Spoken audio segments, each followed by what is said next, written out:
Jika video ini bermanfaat buat kamu, jangan lupa subscribe. Ini adalah RAM, salah satu komponen di dalam PC yang berfungsi untuk memberikan memori jangka pendek dengan kecepatan tinggi untuk processing CPU kita. Bagaimana pemasangannya? Ada contoh di sini, mainboard DDR2. Mungkin beberapa teman-teman masih memakai ya. Ada beberapa teman-teman yang masih pakai dan konsumen saya juga ada sih. Ini contoh RAM-nya untuk DDR2. Kalau tidak tertulis pada RAM tersebut DDR2 atau DDR3 atau berapa, itu biasanya ditulis PC2 untuk DDR2. Ini frekuensinya 6400. Biasanya ada juga yang 5300 ya. Kalau kita lihat-lihat ukuran RAM itu pada bagian kuningannya, terlihat seperti sama untuk DDR2. Tapi sebenarnya itu beda dari coakannya itu ya. Salah satu sisinya ada yang lebih panjang dan ada yang lebih pendek. Jadi untuk memasangnya pada mainboard kita, pastikan kita menyesuaikan posisi yang panjang dan yang pendek ini pada slot RAM yang ada di mainboard. Oke. Tidak perlu pakai penggaris, cuman dipastikan saja jangan sampai terbalik, karena kalau terbalik nanti bisa rusak pada saat dipaksa dikunci. Nah, seperti ini kita cek apakah sudah sesuai coaknya dengan pembatas pada slot RAM. Jika sudah sesuai, kunci seperti ini. Nah, kunci atas bawah dia akan mengunci. Saat kita tekan atasnya, tekan bawahnya, bagian pengunci itu akan mengunci. Pastikan udah benar-benar rapat. Ini untuk contoh yang DDR3. Nah, kebetulan ini ada bacaan DDR3 nya. Dia PC 1600 ini kalau nggak salah ya. Nah, ini untuk yang contohnya nggak ada tulisan DDR3, dia tulisannya pasti PC3. Seperti tadi DDR2 PC2. Ini kecepatan atau speednya di frekuensi 8500. Dan ini contoh untuk yang satu lagi di frekuensi 10600. Tulisannya juga PC3 ya. Gitu untuk membedakannya.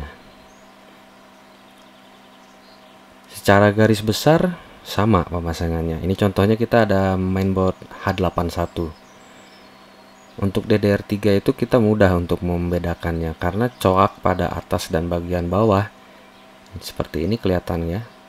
Atasnya lebih pendek, kelihatan pendek, dan yang panjang tuh bedanya jauh. Tidak seperti RAM DDR2 tadi. Tinggal kita cocokkan saja. Sesuaikan dengan posisinya, yang panjang dengan yang panjang, yang pendek dengan yang pendek. Pastikan sudah pas pada slotnya, sudah pas. Jangan sampai terbalik. Nah, posisi terkunci seperti ini biasanya sebelum terpasang. Pastikan dulu terbuka. Kita buka kuncinya, kita sesuaikan. Nah, ini sudah sama posisi coaknya. Baru kita pasang dan kita tekan untuk mengunci. Lihat ya. Satu lagi kunci, kita tekan, bisa ditekan juga tengahnya supaya memastikan terkunci dengan sempurna. Cara bukanya bagaimana? Sama, kita buka kuncinya atas dulu, bawah dulu, sama aja. Satu-satu baru kita angkat, pasang lagi dengan kondisi kunci terbuka. Kita masukkan dulu RAM-nya, baru kita tekan, dia akan mengunci sendiri saat kita tekan. Seperti ini. Kalau sudah terpasang dengan baik dan dengan benar seperti ini, pasti dia aman. Kita buka lagi, kurang lebih seperti itu.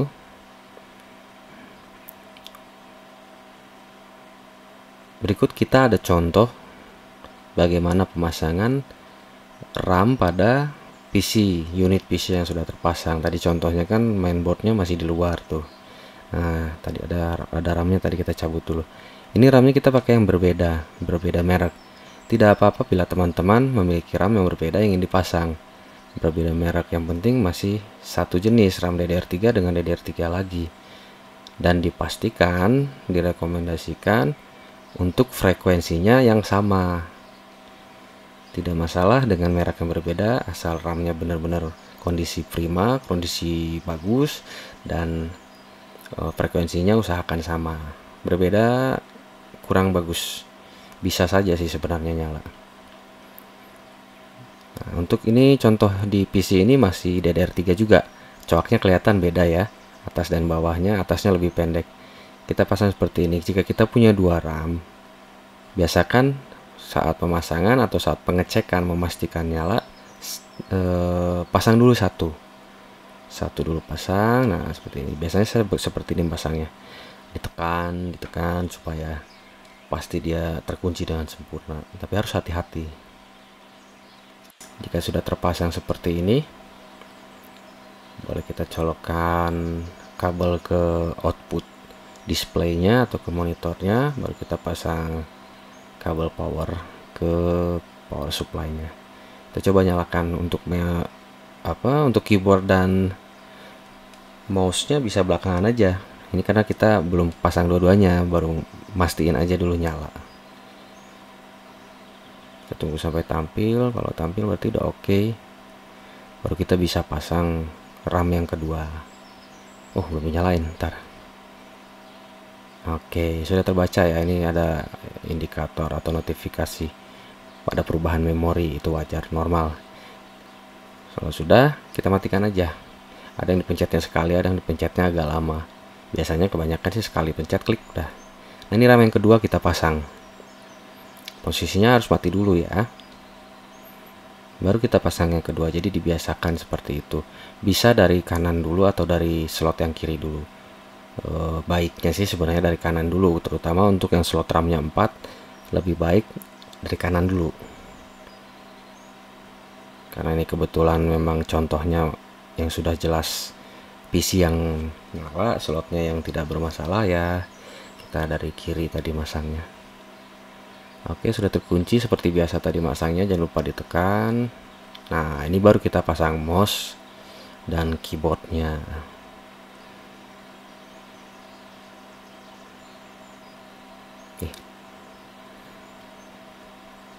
Udah. Kita coba nyalakan kembali ya.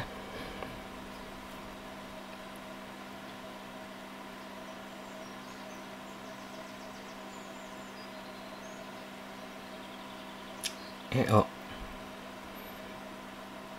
Kita tunggu dulu sampai tampil.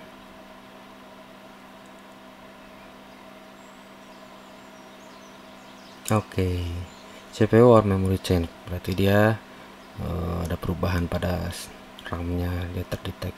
Kita pilih yang load load aja langsung, tidak usah masuk ke BIOS. Nah, dia mati dulu untuk menerima atau menyimpan perintah yang kita pencet tadi F2. Sudah perintahnya disimpan, dia nggak akan ada notifikasi itu lagi. Nah, dia langsung loading. Oke, Windowsnya masuk.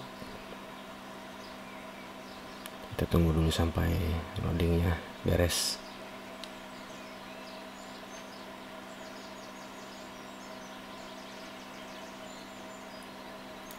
RAM yang tadi kita pasang itu 4GB dan 4GB. Jadi pastikan setelah nyala dicek di sistem. Berarti tadi 4GB dengan 4GB harus totalnya 8GB. Nah, sudah masuk ke Windows seperti ini, kita cek di sistem. Ya, loading dulu.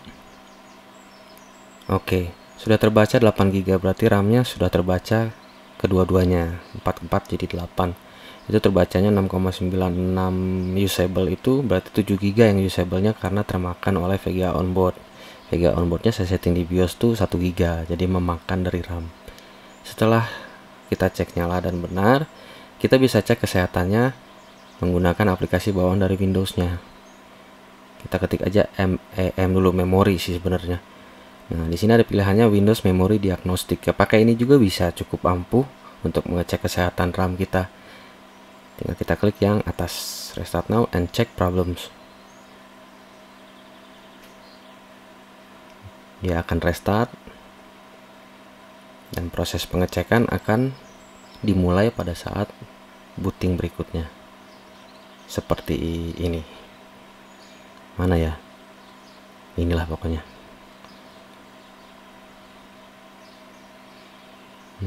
Nah, Itu dia. Ini lumayan makan waktu lama sih. Bisa juga kita pakai aplikasi yang lain, kita bisa download. Nah, kita percepat aja ya, lama biar nggak terlalu makan waktu dan kepanjangan videonya. Bisa pakai aplikasi Memtest, bisa di download, di searching aja, ada namanya Memtest. Itu juga sama fungsinya untuk ngetes RAM. Nah, tidak ada problem di studio bacaannya, tidak ada problem, no problem detected. Dia akan kembali loading lagi setelah pengetesannya selesai.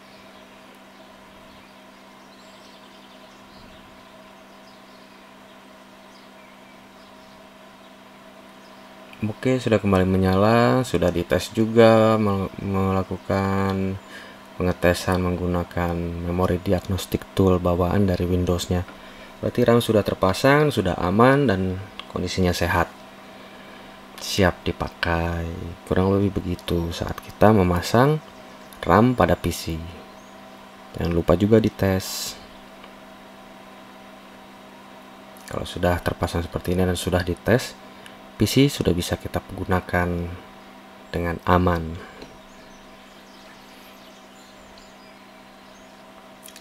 Untuk contoh DDR4 ini saya ada contoh motherboard atau mainboardnya. Nah, ini RAM DDR4 kita bisa lihat seperti ini. Bacaannya dia PC4 ya, bukan DDR4, sama aja. Ini dengan frekuensi 3200. 8 GB. Kalau kita lihat secara fisik, RAM DDR4 ini tuh bagian bawahnya, sisi bawah yang ada kuningannya itu, kalau kita perhatikan dia melengkung, tidak lurus seperti DDR3 atau DDR2 tuh. Nah, bagian sini maksud saya, melengkung gitu ya, nggak rata. Nah, yang sini lebih kelihatan nih. Jadi kalau teman-teman suatu waktu melihat kenapa bengkok gini ya, itu sebenarnya memang begitu gitu. Nggak ada yang salah dengan RAM-nya, memang bentuknya untuk RAM DDR4 tuh seperti itu. Nah, ini contoh lainnya, sama RAM DDR4 juga sama melengkung ya. Kalau kita ukur antara sisi atas dan sisi bawah yang dipisahkan oleh coak itu, ini pun beda ukurannya, ada yang lebih panjang dan ada yang lebih pendek. Kalau kita ukur pakai penggaris lebih jelas. Nanti kita pasang pun harus sesuai pada motherboardnya. Nah, ini tulisannya 4 GB DDR4, frekuensi 2666 yang tadi 3200 yang hijau tadi. Di mainboardnya kita sesuaikan juga, sama saja, basicnya sama aja. Nah, ini kebetulan yang pendeknya di bagian bawah. Biasanya DDR4 yang pendeknya itu di bagian bawah, tapi diperhatikan lagi sebelumnya, siapa tahu ada yang berbeda. Kebanyakannya sih bagian yang pendek di bawah. Nah, ini coaknya pas kan tuh. Kalau udah pas begini tinggal kita tekan atas, tekan bawah juga, dia akan mengunci. Tekan tengahnya untuk memastikan supaya terkunci atas bawah, tidak ada yang ngangkat gitu salah satunya setelah kita kunci. Nah, tekan, beres, aman, sudah bisa dipasang begitu. Oke teman-teman, sekian video kita kali ini. Mudah-mudahan apa yang saya sampaikan mudah dipahami oleh teman-teman semua dan bisa dijadikan contoh jika teman-teman ada yang mau mencoba ganti sendiri RAM-nya, atau cabut sendiri RAM-nya, atau pasang sendiri RAM-nya. Sekian video kita kali ini, mudah-mudahan bermanfaat. Jika berkenan silahkan di subscribe, jika bermanfaat silahkan dibunyikan loncengnya agar bisa mendapatkan pemberitahuan saat ada video terbaru yang kami upload. Sekian untuk video kali ini, terima kasih. See you next time.